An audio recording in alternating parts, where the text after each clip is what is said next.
Bo día. Como sabedes, o pasado venres Endesa confirmou o peche de maneira prácticamente inmediata, en un prazo que probablemente sexa de un ano, da súa central térmica de As Pontes. Ademais, é obrigado porque se non rematan os traballos para reducir as emisións de dióxido de nitróxeno e de dióxido de azufre, non poden seguir funcionando a partir de finais de 2020, o sea que lle quedaría un ano. Ante isto, en Marea xa presentou unha interpelación no anterior pleno e agora que vos la repartiron, no primeiro pleno presentaremos unha moción con todas as propostas, son 20 propostas que facemos para garantir o futuro, un futuro de progreso e de desenvolvemento basado na sostibilidade para as comarcas de As Pontes e Meirama.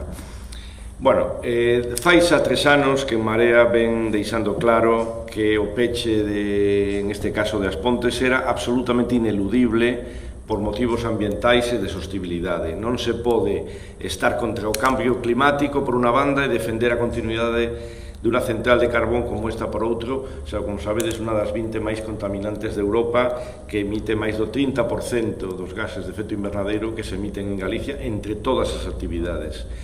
E por outra parte, tamén o decíamos, era inevitable por motivos económicos e de rendibilidade. Isto víase vir xa desde que a mina AP de Central pechou no ano 2007, en 12 anos non se fixo nada.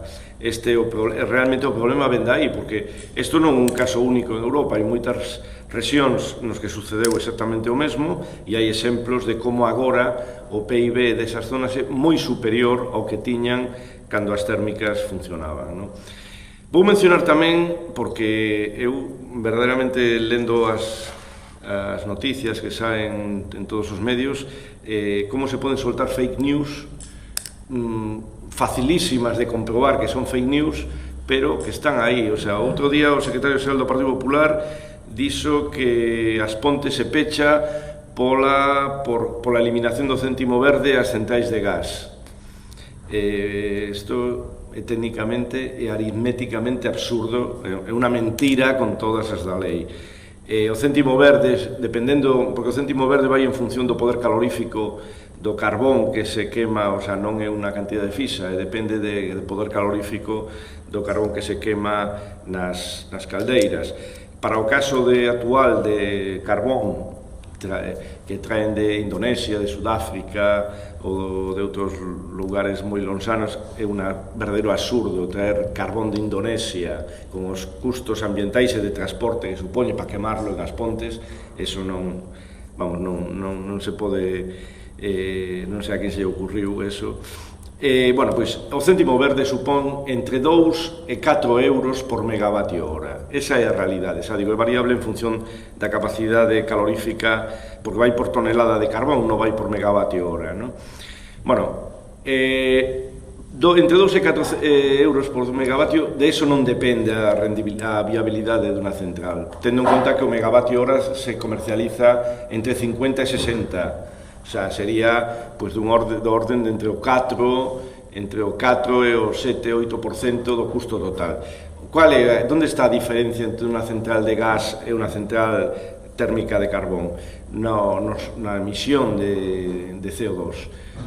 A tonelada, como sabedes, a tonelada de CO2, unha central como As Pontes emite casi unha tonelada de CO2 por megavatio, está en este momento en 25 euros. Ese é o problema, non os 2 euros ou 3 do céntimo verde, está en que unha central de carbón emite casi o triple de CO2 que unha central de gas. Ese é o fondo do asunto, e iso sabíase desde fai varios anos, desde que se puxeron en marcha o mercado de dereitos de CO2, que, por certo, o puxo en marcha un comisario europeo pertencente ao Partido Popular. Tamén parece ser que o secretario xeral do Partido Popular de Galicia esqueceu que o céntimo verde se creou no ano 2012 con unha lei promulgada por o señor Rajoy. Parece que todas estas cousas se van esquecendo.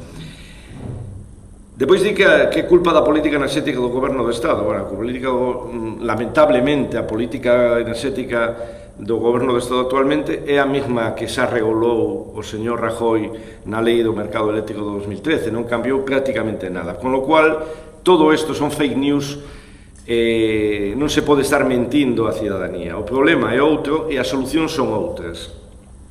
E tamén hai responsabilidades, primeiro dos gobernos do Estado dos últimos 10 anos, tanto do Partido Socialista como do Partido Popular, que sabendo que isto iba a chegar, cando eu recordo cando no ano 2016 din unha charla en As Pontes dicindo que como moito, tendo en conta a realidade dos mercados de CO2, a central podía existir hasta o ano 2025, non 2045, como defendía a Xunta de Galicia, casi me apedrean ali. E outro día, en cambio, falando con algúns transportistas, me comentaban, se che fixéramos caso a ti e non ao que nos contaban, mellor nos tería ido.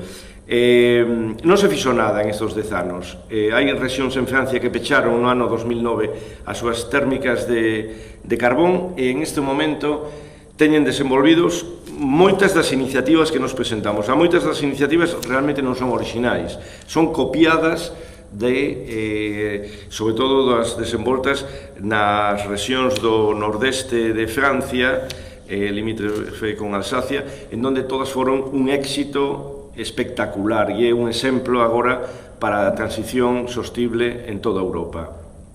Xa digo, non fixeron nada os gobernos do Estado e non só non fixeron nada, sino que reduciron as partidas. Como sabedes, no ano 2012 o goberno do señor Rajoy retirou 56 millóns de euros que había para as pontes nas compensacións do plan Miner para reconversións das zonas carboníferas, que aínda, a pesar de que nos orzamentos que siguen prorrogados de 2018 se recoñecía o dereito destas comarcas a recuperar, despois de que, digamos, como din eles, xa saímos da crise, pois agora teñen dereito a recuperar esos cartos. Bueno, o primeiro que debería de facer un novo goberno sería recuperar esos cartos para empezar a desenvolver as alternativas. E o goberno da Xunta de Galicia, tamén nos últimos 10 anos, non fixo nada. Primeiro, o que se facía en Madrid estaba todo ben, a pesar de que as consecuencias de eso que se fixo son as que levan ao peche da central, e agora se fai todo mal, cando o que se fai é exactamente o mesmo que se facía antes, non? Entón, o sea, buscar culpables e non aportar solucións. Bueno, ante isto, en Marea que fai? En Marea presenta 20 iniciativas, xa digo, a maioría delas literalmente copiadas das desenvolvidas nas rexións do nordeste, nas rexións carboníferas históricas do nordeste de Francia, que depois os comentaré alguna delas. E que plantexamos nós en un día como este? Un día donde hoxe parece ser que se vai producir a foto entre o presidente do PNV e o presidente en funcións, Pedro Sánchez, para firmar o acordo que vai posibilitar a investidura de Pedro Sánchez cos votos do PNV. Bueno, pois nós esperamos que haxa tamén unha foto, non sei se hoxe, bueno, se xa non, mañán, pasado, entre Galicia en Común Podemos e o BNG con Pedro Sánchez, en donde todas estas contrapartidas, ou outras, que nós en iso non somos sectarios, nós facemos 20 propostas, pero se alguén ten outras mellores, moito mellor. Esperamos que en esa foto entre os deputados galegos de Galicia en Común e os do BNG co presidente Sánchez estén incluídas solucións tanto para o sector enerxético galego como para o sector das industrias electrointensivas galegas. Tamén, como non, tendo en conta que a partir do día 1 a AP4 ou a AP7, as autopistas de peaxe, van ser gratuitas, ali van celebrar a eliminación das peaxes e aquí parece que imos celebrar a subida das peaxes. Esperamos tamén que a transferencia a Galicia da AP9 e a súa gratuidade este tamén en esa foto entre os deputados de Galicia en Común e o deputado do BNG co goberno no pacto de goberno. E a Marea non fai un brindis un canto ao sol, o sea, di como se pode financiar esa gratuidade da AP9, que é fundamentalmente dedicando a ese empeño os cartos que se están poñendo sobre a mesa para financiar o desenvolvemento da A57, esa nova autovía en paralelo á AP9, unha cousa que non ten ningún sentido. E non entendemos como BNG por intereses, bueno, localistas en Pontevedra, está defendendo que se gasten, o que van a ser casi 1.400 millóns de euros, en facer unha autovía paralela á P9. Que pasará se fai? Que depois a P9 non será rendible e haberá que rescatala, con lo cual nos costará o doble. O precio de valoración da P9, cando se fixo fai unos meses un intercambio de propiedade nas accións, eran no entorno dos 1.600, 1.700 millóns de euros. Bueno, co que se aforraría por non desenvolver esa A57 que non ten ningún sentido, se podería garantir a gratuidade da P9. Bueno, esperamos que isto tamén este en esa foto. E tamén nos gustaría que en esa foto se entregara aos medios, como entregamos nos as 20 medidas, o que debería ser xa un borrador de acordo entre o Partido Socialista de Galicia, Galicia en Común e o BNG, con solucións para as Pontes, con solucións para a Meirama, con solucións para o sector enerxético galego e tamén para as industrias electrointensivas galegas. Pero parece que non están pola labor, porque realmente, bueno, levamos 2 semanas ou 3 semanas en que todos, parece que Teruel vai existir nesas fotos, pero non se sabe se Galicia vai existir. Por elo, plantexamos que un documento como este salga en esa foto e que estarían que telo desenvolto xa as 3 forzas digamos que poden apoiar a ese goberno, o Partido Socialista de Galicia, Galicia en Común Podemos e o BNG, para que de verdad podan despois ir ás Pontes ou podan ir a Alcoa, decir, no pacto de goberno están as posibles solucións para os vosos problemas. Realmente parece que as cosas non van por aí, porque na última Comisión de Industria nos quedamos verdadeiramente perplexos que ante a nosa indignación polas condicións da posa de interrumpibilidade para as industrias electrointensivas e o resultado da mesma, como sabedes, baixou en 8 veces as axudas, pasou dunha media de entre 70 e 90 millóns de euros cada semestre a 9, o sea, entre 8 e 10 veces menos para Alcoa, para Ferroatlántica, para Megasa, para Celsa. Isto pon en risco a viabilidade destas empresas. Bueno, pois Galicia en Común defendiu baixalas máis todavía. Eu non o podía querer. Ao mellor, dentro desas negociacións que nos estamos de acordo por melloras sociais para toda a cidadanía do Estado español, pois Galicia outra vez ten que ser a que pague o pato, non o entendemos, porque non pode ser incompatible, xa digo, as melloras sociais que este pacto de goberno parece que vai traer con que os derechos en clave nacional de Galicia non se vexan recollidos como si vai ser no caso do país de Valencia, no caso do País Vasco, incluso, xa digo, seguro que no caso de Cantabria, de Teruel, etc. Pero non parece que vaya a haber esa foto específica dos representantes galegos co candidato á presidencia da Xunta. Isto é o que máis nos preocupa, porque en Marea defendemos unha idea moi ampla e moi transversal de soberanía que nos chamamos soberanía democrática e cidadán.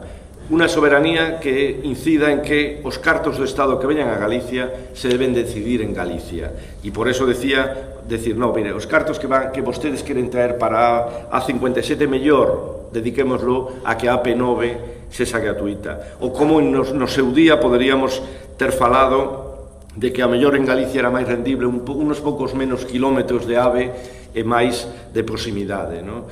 Por exemplo, con 10 quilómetros de AVE no tramo Paradela-Ourense se poderían desenvolver todas as cercanías entre a área metropolitana da Coruña e a área metropolitana de Ferrol, dando servicio a millóns de persoas cada ano. Non sei canta xente vai ir en AVE a Madrid, probablemente se calcula 1,5 millóns de viaxeiros ao ano, contra as decenas de millóns. Bueno, pois todo eso é o que nos chamamos soberanía, que é un concepto moito máis transversal, moito máis amplo, incluso que o do nacionalismo, non?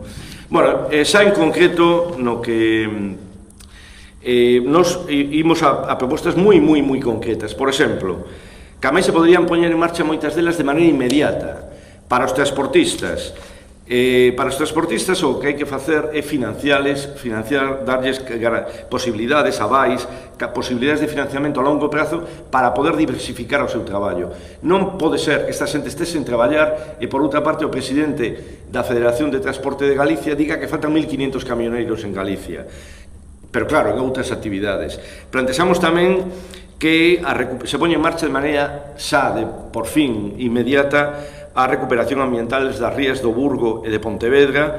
Dali hai que retirar casi 1 millón de toneladas de lodos que, en vez de volver a soltarlos no medio do mar, se podrían levar a Sogarixa, e ese sería un traballo de ano e medio para os camioneiros de As Pontes. Plantexamos tamén a creación de un ecoparque nas escombreiras de As Pontes. Verdadeiramente, non sei se o coñecedes, realmente a recuperación ambiental das escombreiras de árido, vamos, de todo o que sobraba, digamos, da estación do lignito, foi verdadeiramente emblemática. A biodiversidade é inmensa. Hai un lago que é o lago artificial máis grande de Europa. Bueno, se podría desenvolver unha iniciativa de ecoparques sostibles, como que se están desenvolvendo en situacións similares en Gran Bretaña, en Alemania, en outros países, que podría xerar centos de postos de traballo. Plantexamos que para as empresas auxiliares unha das alternativas sería desenvolver un plan piloto en As Pontes e en toda a comarca de Meirama, Cerceda, de eficiencia enerxética nos fogares. Isto se podría financiar por la Xunta de Galicia en un 50% e outro 50% por los propios propietarios das vivendas, dándoles financiamento como mínimo a 10 anos. O aforro que se calcula enerxético nos recibos da luz e do gas podría chegar ao 70%, o sea que a xente, solo co que aforra mes a mes, podría pagar ese 50% que se lles cargaría mediante un crédito e o resto mediante subvencións da Xunta de Galicia.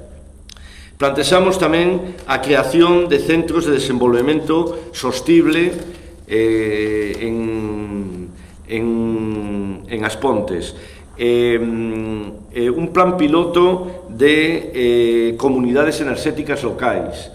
Bueno, todo isto que se fixo, xa digo, no norte de Francia, bueno, aparte do resto de hasta as 20 medidas, xa digo, con unha incidencia de implantación de empresas masiva, de empresas realmente de cara ao que vai ser o futuro da enerxía en todo o mundo, e non pensando no pasado. Non se pode seguir plantexando a ver que facemos para que a central funcione. As ideas, vamos, peregrinas de que unha central de 1.400 megavatios funcione con biomasa. Para que unha central de 1.400 megavatios funcione con biomasa, faría falta plantar de eucaliptos a superficie íntegra de Galicia, 2,8 millóns de hectáreas. Para funcionar con biomasa, unha central necesita 2.000 hectáreas por megavatio. Pois multiplicar por 1.400 e os salen 2,8 millóns de hectáreas. Se comenta que hai unha central no Reino Unido, unha central grande, como a das Pontes, que funciona con biomasa, é verdade. Están desforestando o estado de Virginia en Estados Unidos para poder queimar os pellets en esta central británica. O que non din é que para que funcione de maneira rendible, o Estado británico aporta 3 millóns de euros diarios de subvención. Bueno, pois para que funcionara As Pontes con biomasa, ademais de deforestar, non sei se Galicia ou Angola, non sei onde o traerían, habería que subvencionarlos con o entorno de 2 millóns de euros o día, 700 millóns de euros o ano. Pois non será mellor empregar esos millóns de euros en futuro en manter o pasado. Bueno, depois, ademais, a proposta número 20, depois, se queredes preguntar algo de alguna outra das 20, é todo o que sería o desenvolvemento dunha nova fiscalidade verde para financiar todas estas iniciativas. Xa digo, a maioría das iniciativas son de posibilidade de implantación inmediatas, o sea, xerarían postos de trabajo inmediatos. Despois tamén hai que saber que o que son os traballadores fixos e unha parte das industrias sociais terían traballo para 4 anos no desmantelamento da central actual, con lo cual, se isto se puxera en marcha de maneira inmediata, habería posibilidades non só de manter os postos de traballo, sino de ser un exemplo do que podría ser a transición ecolóxica en Galicia. Para iso hai que ponerse a traballar xa, e o primeiro sería, espero que o día 8 a Xunta de Galicia ponga en marcha os grupos de traballo, porque unha das cousas que garantiron o éxito en estas rexións de Francia que vos comento é que todo foi absolutamente participativo. Participación dos gobernos do Estado, axudas da Unión Europea, participación do goberno regional, participación do goberno local e, sobre todo, participación do tecido asociativo, da cidadanía, que seguro que se nós temos 20 ideas, se se monta unha reunión a partir do día 8 en As Pontes, seguro que salen 150 ideas tan boas ou mellores que todas as que nós propoñemos neste documento. Bueno, ese é o resumo da moción que imos presentar no primeiro pleno, que será na terceira semana de xaneiro, pero queríamos traelo hoxe para darlle o mensaxe aos veciños de As Pontes, de Meirama, de Cerceda, de que sí que hai solución e que a solución ven de mirar ao futuro e non de mirar ao pasado. A solución non ven de dar cartos a Endesa para que a central este pechada, como plantexaba tamén o Partido Popular, o que se chaman os pagos por capacidade. Esa central non vai funcionar nunca máis. Entón, pagarlle decenas de millóns de euros a Endesa por estar parada, nin beneficia aos transportistas, nin beneficia aos auxiliares, porque estando parada non hai traballo.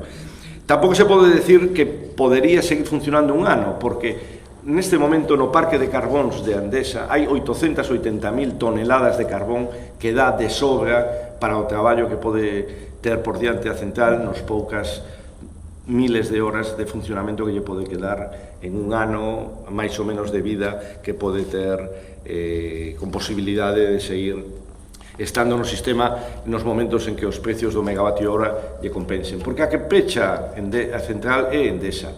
Por que pecha Endesa? Porque a evolución do precio das enerxías renovables está caíndo en picado, de maneira exponencial. Non sei se o sabedes, a posa de licencias de enerxías renovables en Portugal de fai mes e medio, sabedes que lles dan un límite mínimo, o sea, os que ofertan eu estou disposto a investir en eólica, en fotovoltaica, si o sistema eléctrico, o sea, o Estado en este caso, que é o que controla o sistema eléctrico, me garantiza un prezo mínimo. Bueno, pois o prezo mínimo desa subasta que se fixo en Portugal fai mes e medio foi de 14 euros, cando en As Pontes costa producir un megavatio máis de 40. O sea, Endesa sabe que iso é absolutamente inviable. Si os prezos de produción fotovoltaica e eólica están caíndo en picado, vamos, onte, la verdad que foi un espectáculo, vin como sacaban de Navantia, se veía desde Coruña, o primeiro molino eólico flotante que se vai instalar diante de Viana do Castelo, unha mole de casi 250 metros de altura. Bueno, pois, con ese nivel de posibilidades de produción a la que se vai incorporar a eólica marina flotante, que ten, vamos, a nivel de productividade todavía moi superior á eólica terrestre e á eólica marina fisa, porque se sitúa máis ou menos a 30 km da costa, onde os ventos son moitísimo máis continuos. Prácticamente, así como un parque eólico en terra pode funcionar 3 ou 4.000 horas o ano, estas novas parques eólicos flotantes casi no medio do océano poderán chegar aos 6.000, 7.000 horas, con lo cual o custo por megavatio para amortizar esas inversións vai seguir desplomándose. Esa é a realidade. As Pontes o pecha Endesa porque non vai ser rendible, pero sí hai solución, e a solución, xa digo, é mirar hacia o futuro, mirar hacia a sustentabilidade, mirar hacia todo aquilo que vai permitir loitar contra o cambio climático. E, bueno, isto é todo. Si que tedes alguna, perdoade o rollo, pero, bueno, é un asunto. Antes que tanto Prosega como Galicia como Legal levan un rato de acordas en negociación de investidura, significa eso que teñen que condicionar o apoio á investidura a que se solucione o problema dos pobres? Hombre, eu creo que cales son os maiores problemas en Galicia nestes momentos? O da desindustrialización parece que é evidente que é un problema clave. E, ademais, un problema que se resolve con moitos menos cartos. Todas estas iniciativas que plantexamos, moitas son iniciativas de 2 millóns de euros, de medio millóns de euros, de 3 millóns de euros, hai outra máis forte que é a de eficiencia energética, que son 8 millóns de euros. Si sumamos todo iso con respecto ao que hoxe vai firmar o Partido Nacionalista Vasco, van a ser migallas. Entón, non entenderíamos que as tres forzas políticas que representan, digamos, en Galicia as forzas que parece que van a apoiar a este goberno, digamos, justifiquen en aras só de un pacto, digamos, en clave social, que Galicia quede esquecida. Desde logo, en Marea, se en este momento estivera representada no Congreso dos Diputados, evidentemente serían as dúas primeiras cousas que poñería sobre a mesa. As industrias electrointensivas, solución inmediata, porque o borrador imagino que estará feito despois de un ano, cando decían que en 6 meses o iban a ter, solución para os problemas enerxéticos de Galicia, sobre todo porque Galicia leva 40 anos largando megavatios a esgallo a Madrid, a Cataluña, a todo o resto do Estado. Ahora é o momento de que algo veña de volta, non?